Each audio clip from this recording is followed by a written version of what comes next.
Hello guys! Welcome back to my channel. For today's video, magluluto tayo ng inasal. Ayan ang una kong nilagay, ang oyster sauce. Next is ketchup. Ayan, dinagdan ko pa ng konti guys. Ang garlic. Next, ang onion. Ayan, meron pang konti. At yan ang ating soy sauce. At kaunting mantika, ang black pepper, next is sugar, at syempre yung ating Sprite. Ayan yung magbibigay ng lasa ng ating inasal ni Heatherlyn.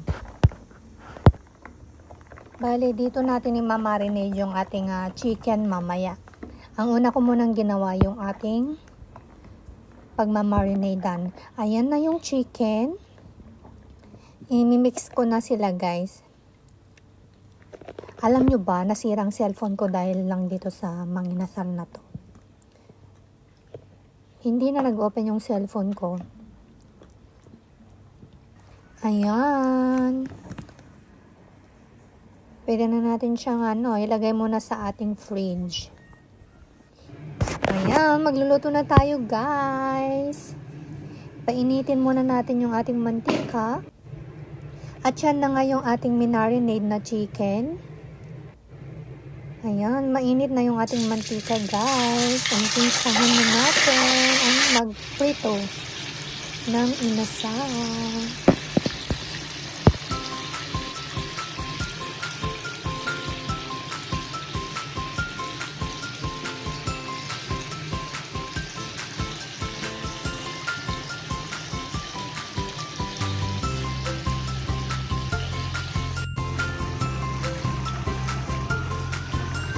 Yan, balik pa rin din natin guys para maluto din yung ating kabila para hindi masunog.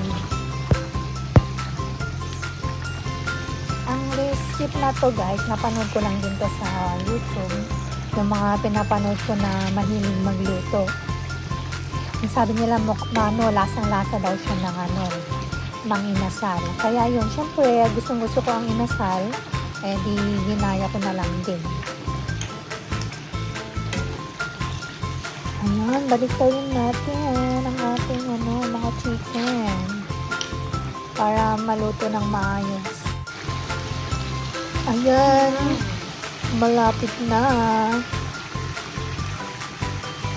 Para siyang adobo, pero hindi. Marinig kasi. Saka ang bango niyan guys ng habang niluluto ko siya ay napakabango niya as in. Kaya kung ako sa inyo, try nyo na guys. Ang sarap yan, promise.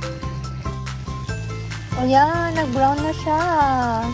Malapit na yan. Kasi ako, pag ako nagluluto ng chicken, gusto ko yung lutong-luto yung sa loob. Ayoko yung parang may mga dugo-dugo or meron siyang mga kulay pink, ganon.